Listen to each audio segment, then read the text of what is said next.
The Three Martini Lunch is sponsored today by 4 Patriots, makers of many fine products, including the Patriot Power Generator 2000X. We tell you all the time, you just don't know when your power is going to go out, whether it's bad weather, which is how 83% of power outages happen, by the way, or there's just some fluke accident in your neighborhood, but you want to be ready. So the Patriot Power Generator actually charges more devices for longer in a blackout than non-solar generators. Plus now double the capacity, more power than before, plus expandable capability for even more power. Keep it on hand to power that fridge, freezer, medical devices, or other appliances if your power goes out. Plus, comes with a solar panel, never needs gas, which means you don't need to pay for any more gas. Visit 4patriots.com/martini to see this week's discounts and deals before they are gone and get free shipping on orders over $97. Save more and get peace of mind now by going to the number 4patriots.com/martini. That's 4patriots.com/martini. Welcome to the Three Martini Lunch. Grab a stool next to Greg Corombos of Radio America and Jim Garrity of National Review. Three Martinis coming up. Hey, really glad you're with us for the Thursday edition of the Three Martini Lunch. We've got a lot to talk about. 2 of the martinis will deal with last night's Republican presidential debate. I believe the last one before people actually start voting early next year. Yes, we're getting close to that. And we'll also talk about an important fight up on Capitol Hill. But before we get to that fight, there was just a vote in the House of Representatives to censure Jamal Bowman for intentionally pulling that fire alarm to delay the vote on the continuing resolution back around the end of the fiscal year, very end of September, or maybe the first day of October. Vote to censure, 214, 191 to 5, and you can tell he's really chastened by it because he's all smiles and greeting people like he just won an election on the House floor. This is the 3rd Democrat censured this year, along with Rashida Tlaib and Adam Schiff. So, Jim, I assume nothing much actually changes here, but certainly worth noting because once we saw the video, it's pretty clear what he was up to that day. Absolutely. And to me, the censure is not just for the action. The censure is for the nonsense BS excuse afterwards. I didn't understand. I thought you had to pull that thing labeled fire alarm to open the door. You know, he's a former school principal. We all know he knew darn well what those words meant. If you are in fact functionally illiterate, you should not be in the House of Representatives if you cannot understand how to use that kind of stuff. It was always obvious what he wanted to do. He made a nonsense excuse when he was caught doing it. He made that nonsense excuse when he probably should have realized it's Capitol Hill. They have cameras everywhere, that he would be on camera caught doing this. And I think censure is the appropriate response. I know he paid a small fine and worked out a deal with the D.C. prosecutor. I think if he were not a Democratic congressman, they might have prosecuted him a little more harshly on this. Just glad it was done. This is the appropriate one. He's going to probably walk around saying it's a badge of honor. Like, no, everybody knows what you did. You're an idiot. Don't do it again. We'll see if anything changes. Probably not. Tlaib doesn't seem chastened. Schiff is fundraising off of it to run for Senate. And so it's hard to find shame anymore on Capitol Hill or anywhere else in politics. But speaking of politics, let's get to the debate stage last night and a couple of spots here for our good martini. The general consensus that I seem to see is that it was probably DeSantis' best debate yet. Nikki Haley can consider herself potentially in second place at this point because she took more fire than anyone else. Vivek sniping a lot during the night. We'll get to that in our third martini. Christie and he dusting it up. We'll get to that as well. As far as the good martini, a couple of moments from DeSantis last night. It's not often you get brand new innovative ideas, or at least a new one that I've heard from one of these candidates.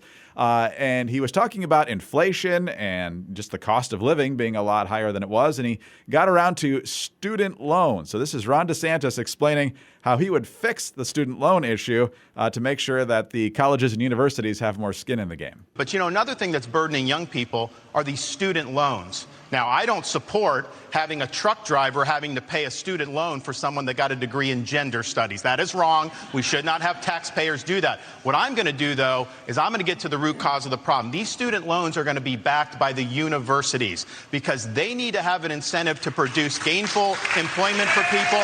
They should not be indulging in ideological studies. They should be focusing on things that work. And we're going to take some of this money and we're going to move it to actual vocational training. And I think that's a good idea, Jim. And then the last question before closing statements was, what former president would you draw inspiration from? Christie said Reagan. Haley said Washington and Lincoln. And then DeSantis said this. One of the guys I'll take inspiration from is Calvin Coolidge. Now, people don't talk about him a lot. He's one of the few presidents that got almost everything right. He understood the proper role of the federal government under the Constitution. We need to restore the U.S. Constitution as the centerpiece of our national life. And that requires a president who understands the original understanding of the Constitution, who has a good sense of the Bill of Rights, and who knows how we've gone off track with this massive fourth branch of government, this administrative state, which is imposed its will on us and is being weaponized against us. So Silent Cal knew the proper role of the federal government. The country was in great shape when he was president of the United States, and we can learn an awful lot from Calvin Coolidge. Yeah, Coolidge loved limited government. He should be a much bigger name in American history. He's certainly the last and possibly the only American president in which government was smaller than when he took office. And they don't call it the Roaring '20s for nothing. So innovative policy idea and good little history and civics lesson there from DeSantis. You know, you could tell who the history majors were in the audience, where the moment that DeSantis says Coolidge, there's like two guys out there going like, yeah, that's a sign that you're a conservative and you know your history. I think it was Mary Catherine Ham who said last night, there are about 14 of us, but we are strong, who remember his state of the country, Calvin Coolidge's attitude towards governing. I think he had famously said that if you see, 10 problems coming down the road, 9 of them are going to roll off the road before they come to you, which is kind of strange, but his idea that government does not need to jump into action with every conceivable problem in society. And in fact, it's going to often complicate things. So real bonus points for that. It's not that the other choices, Ronald Reagan, George Washington, Abraham Lincoln, it's not that I would begrudge any Republican presidential candidate for mentioning them, but they're almost cliche. They're so self-evident, so obvious that I'd almost wish the moderators had said, okay, let's take out those 3. Those are really obvious ones and stuff. Some folks might have objections to Thomas Jefferson being named by Vivek Ramaswamy, since it bugs him if people mispronounce his name. But in a way, that might be the least offensive thing that Ramaswamy said all night. As for the point about, this has always been the fundamental disconnect in our entire education policy and this system of having the federal government underwrite the loans to these students. The students, major in basket weaving. They major in something where it's very hard to make a living, or very hard to make a living with a salary that makes it easy to pay back your student loans. So they don't pay back the student loans. And the university, like if the university was stuck out of money and they lost the money, they'd be like, whoa. We're only going to offer loans to students who we think have a good chance of going out into the professional world and making enough money to cover paying back their loans. And that would work better for everybody involved. But instead, when you could say, we'll make the taxpayers pay for it, then nobody has any incentive to avoid this scenario where a student gets out of college or grad school, huge amount of money owed in loans. They've majored in something that is not going to put them in a job that gives them a salary that they can pay this back. They can't pay it back. And the college is like, hey, we got the money. We're not worried about it. And so good for you, DeSantis. I think he had a good night last night. I don't think there was a big game changer in last night's performance. But, DeSantis tends to come to a whole lot of these problems with a whole bunch of common sense. No, he does. And once she sees the comment, because she was already in bed, my oldest daughter, who loves Coolidge, and I'm sure her dad had nothing to do with that, is going to be very, very excited because she feels like Coolidge gets slighted a lot. Yeah, loved DeSantis's attitude towards education and dealing with the loan issue in a way that the colleges and universities would care about and maybe bring tuition down. So we'll have more in the crazy martini about some of the dust-ups during the debate. In the end, I don't know that a lot changed, although if you watch the post-game coverage on News Nation hosted by Chris Cuomo, the complexion of the race has changed tonight. No, probably not, but was maybe he talking about makeup? By the way,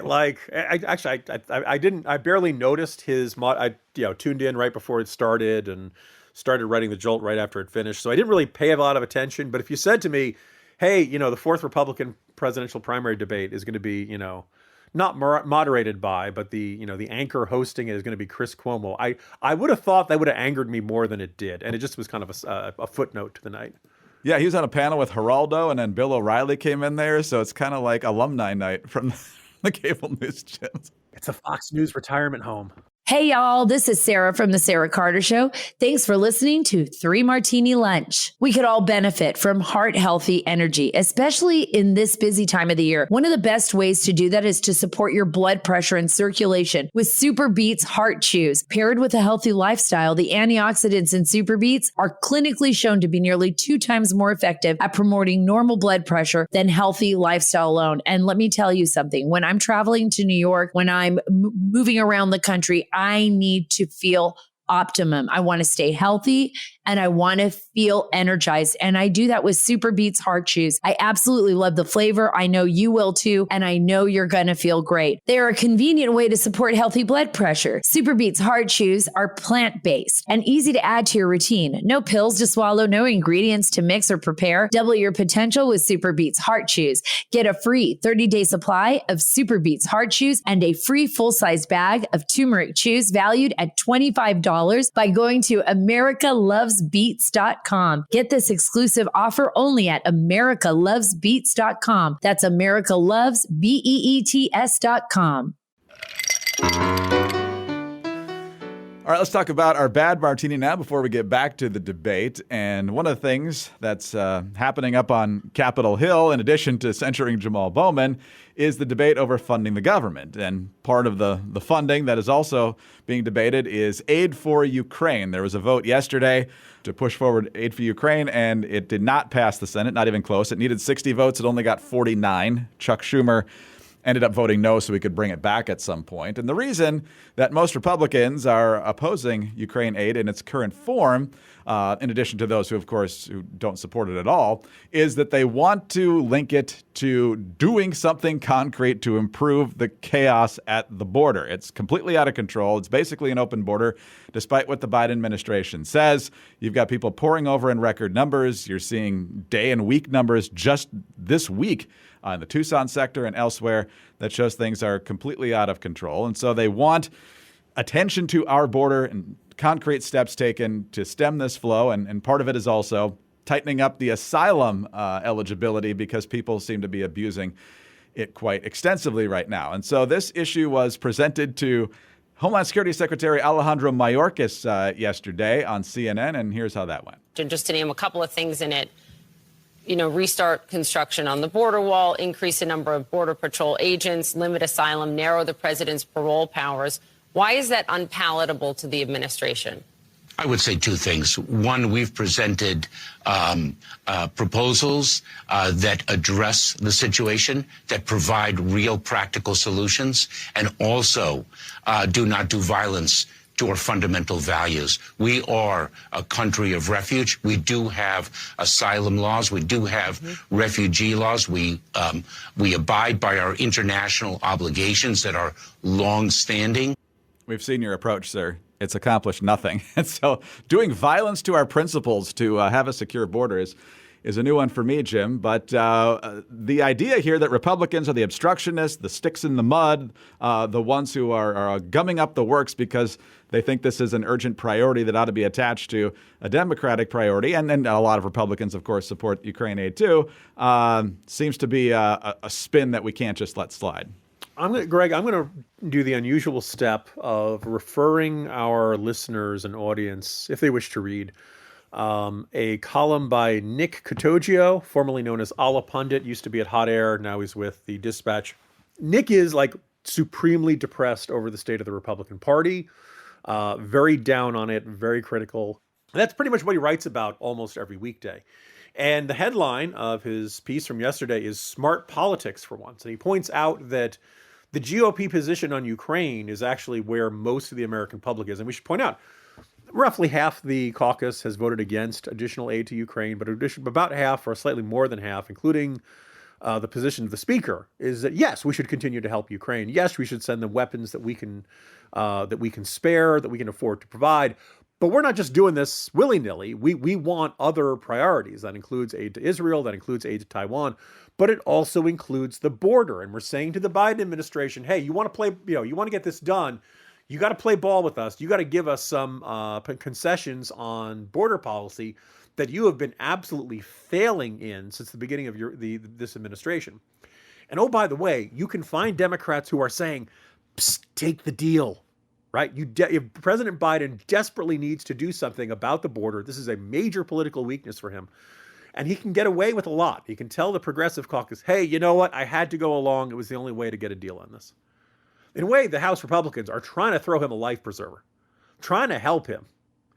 To paraphrase Jerry Maguire, help me, Rod, help me, help you, right? And because the public opinion, like they're supportive of aid to Ukraine, but there's some skepticism growing. And if you can tie it to something that the public definitely wants, like stronger border security, well, now you've got something. Now you got something that, it's going to be broadly popular. In other words, public opinion is with Republicans on both sides of this equation. And the Biden administration won't take the deal. They're sitting there, they're holding out. It's mind-boggling. Do you know how much they've screwed this up, Greg? Mitt Romney is calling on this and saying the administration's got to give some ground on border security stuff.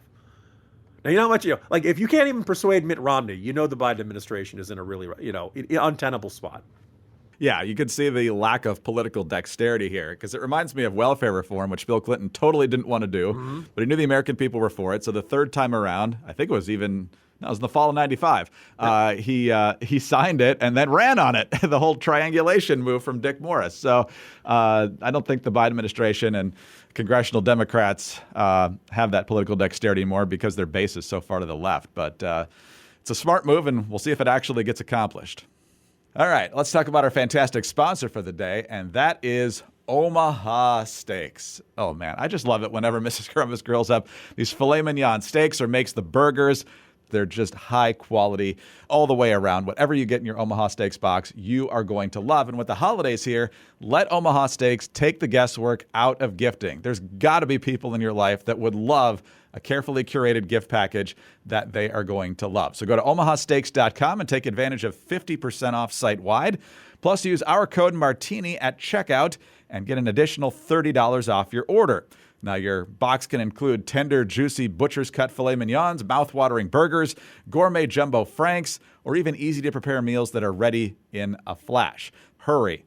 The sale ends soon. Visit omahasteaks.com and save big with 50% off site-wide. Plus, use the promo code Martini at checkout to get that extra $30 off your order. That's omahasteaks.com, promo code Martini at checkout. Minimum order may be required. Well, there was certainly a food fight in the first, half hour or so of the Republican presidential debate last night. Seemed to be on the verge of spiraling at times, but it got under control. I think at one point, it was Megyn Kelly, one of the moderators, along with Eliana Johnson and Elizabeth Vargas, who said, nobody can hear any of you if you're both talking, so we have to take turns when we do this sort of thing. As we said, the biggest dust-ups, as usual, involved Vivek Ramaswamy. Here he is hammering Christie, or at least trying to, over the issue of Ukraine, in which he said both Christie and Nikki Haley wanted to send Americans to die fighting over there. Just learn something from Christie. We learned three things. We learned three things right there. First of all, Christie also doesn't know what provinces in eastern Ukraine he actually wants us to fight for. Chris, your version of foreign policy experience was closing a bridge from New Jersey to New York. Yeah. So do everybody a favor. Just walk yourself off that stage, enjoy a nice meal, and get the hell out of this race. He did not leave the stage, and Christie swung right back. That's not my deal. That's not my deal. Yes, it's exactly what you said. You do this at every debate. I'll tell you exactly what it is. Don't interrupt me. I didn't interrupt you. Okay? You say this. You do this at every debate. You go out on the stump and you say something. All of us see it on video. We confront you out on the debate stage. You say you didn't say it, and then you back away. And I want to say what? Exactly what I said, Chris. I'm not done yet. Well, this now look. This is nonsense. This man is spewing. This man is spewing nonsense. Let me tell you something. This is the fourth debate. The fourth debate that you would be voted in the first 20 minutes as the most obnoxious blowhard in America. And one of the things that certainly raised a lot of eyebrows on both sides was his insistence that Nikki Haley wanted to do this. She said that I have a woman problem. Nikki, I don't have a woman problem. You have a corruption problem. And I think that that's what people need to know. Nikki is corrupt. This is a woman who will send your kids to die so she can buy a bigger house. This is the problem. She'll send your kids to die so she can buy a bigger house. So Jim, obviously neither Vivek nor Christie are going anywhere in this campaign. Sadly, neither is leaving the race, but they're also not going anywhere towards the nomination. So glad that the debate got further under control after about the first half hour or so. But what did you make of the scrum?